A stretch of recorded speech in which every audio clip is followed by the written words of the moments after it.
My name is Margaret Ellis. For 34 years, I worked as a registered nurse at St. Michael's Hospital in Toronto. I had seen enough of life to know that it rarely goes the way you plan. Not the good parts, and certainly not the hard ones. When my husband, Robert, passed away from a stroke in the spring of 2019, I thought the hardest part was over. I had sat beside enough hospital beds to know what the end looked like. I had held enough hands. I thought that knowledge would protect me somehow. It didn't. Grief is not something you can study your way through. My son Daniel lived in Vancouver with his wife and their 2 little ones. He called every Sunday. He offered more than once to fly me out. But I had lived in my apartment on Bloor Street for 22 years. Robert and I had carried our furniture up those stairs together. I wasn't ready to leave, so I stayed. And after a while, staying alone in a quiet apartment starts to feel less like home and more like a waiting room. That was when my colleague Patricia suggested I pick up part-time shifts at a small private medical clinic on King Street West. Nothing heavy, just reception work, helping with patient files, occasionally assisting the nurse practitioner on duty. It gave me somewhere to be. It gave my mornings a reason. The shifts ended at 9 in the evening. I didn't drive anymore. My night vision had gotten worse since Robert died. Or maybe I just didn't trust myself as much without him. So I started taking the same transit route home every night. The 504 King streetcar east to Spadina, then a short walk north to my building. The stop near the clinic was not well lit. It sat beside a closed print shop and a parking structure that seemed to attract long shadows regardless of the weather.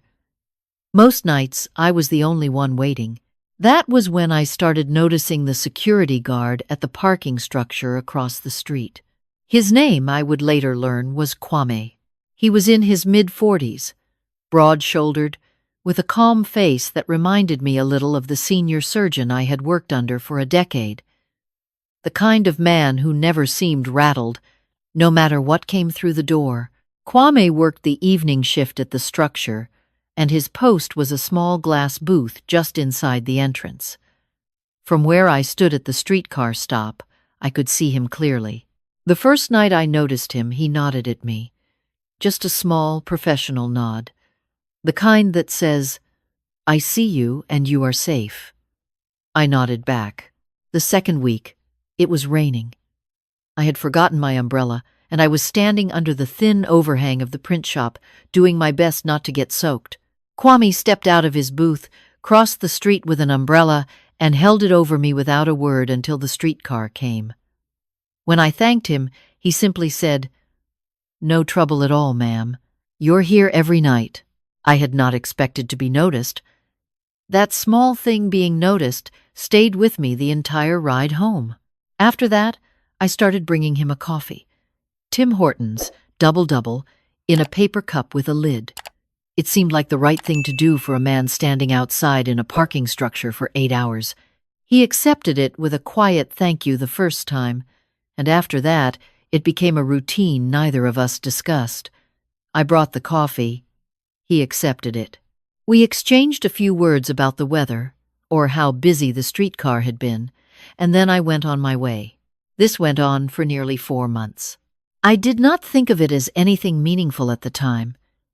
It was simply what you did. You noticed the people around you. You offered what you could. My mother had taught me that. Growing up in Halifax, she used to say that a small kindness is never as small as it looks.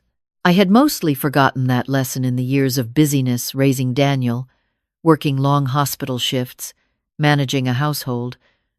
Robert's death had a strange way of bringing it back. When the noise of a full life goes quiet, you start to hear things you missed before. The clinic where I worked handled general health consultations, but it also managed a significant volume of insurance-related paperwork, disability claims, long-term health assessments, documentation for benefit applications. My job was largely administrative, but I was thorough. 34 years in a hospital will do that to you. I did not skim. I read what was in front of me. In early November, I was asked to help archive a batch of patient files that were transitioning to a new digital system. The task was routine, matching physical documents with their scanned counterparts, flagging any discrepancies. It was the kind of work that required attention but not much thought, so I did it carefully while listening to the radio. That was when I found the first inconsistency. A patient file, I will not share. The name contained 2 different assessment dates for the same diagnosis. One date appeared on the original document. A different date appeared on what was supposed to be an identical copy. The difference was 11 months. In the context of a long-term disability claim, 11 months is not a clerical error. It is a significant amount of money. I flagged it to the clinic manager, a man named Gerald Foss. He thanked me, said he would look into it, and moved on. I thought nothing more of it, until I found a second file with a similar inconsistency. And then a third. I am not an investigator. I am not a lawyer. But I am a woman who spent 3 decades reading patient documents with precision, and I know when something does not align. The pattern I was seeing was not accidental. Someone had been altering assessment dates on disability claims subtly enough to pass a quick review, but not subtle enough to survive a careful one. I brought my concerns to Gerald a second time, more directly. I told him what I had found and what I believed it meant. He listened with the same polite, unhurried expression he always wore, and told me he appreciated my diligence. He said the files would be reviewed by the clinic's compliance officer. That evening, as I stood at the streetcar stop with Kwame's coffee in my hand, something felt different.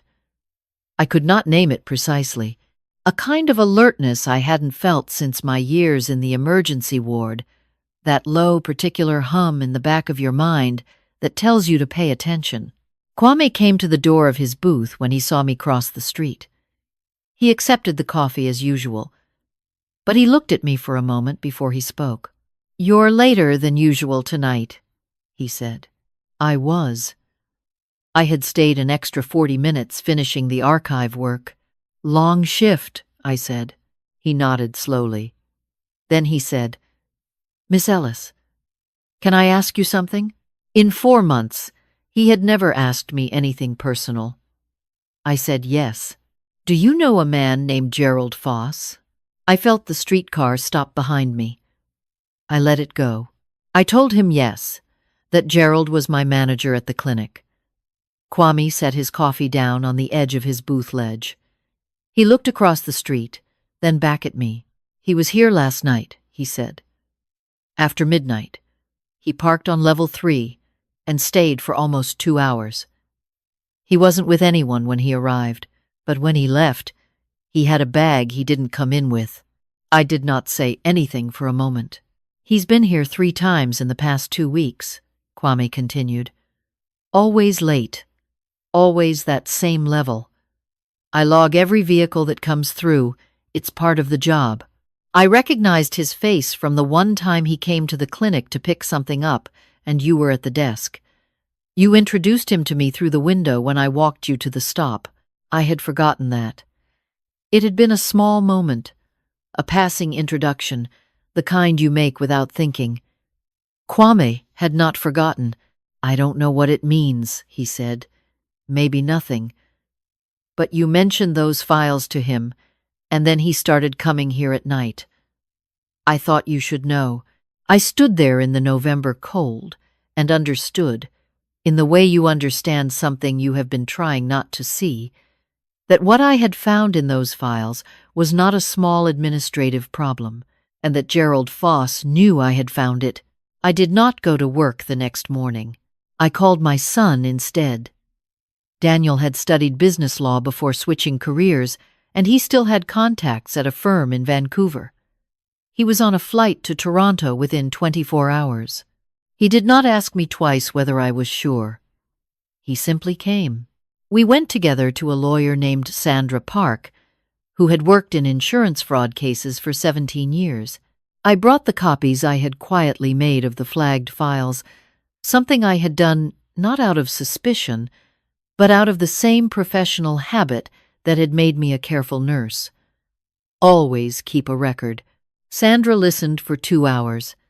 She asked precise questions. She did not tell me I was overreacting. What she told us, carefully and clearly, was that what I had described was consistent with a benefits fraud scheme, altered assessment dates to extend or inflate disability payments, likely involving a third party who was splitting the proceeds with someone inside the clinic. The late-night meetings in a parking structure fit a pattern she had seen before. She contacted the Ontario Health Insurance Plan's Fraud Investigation Unit.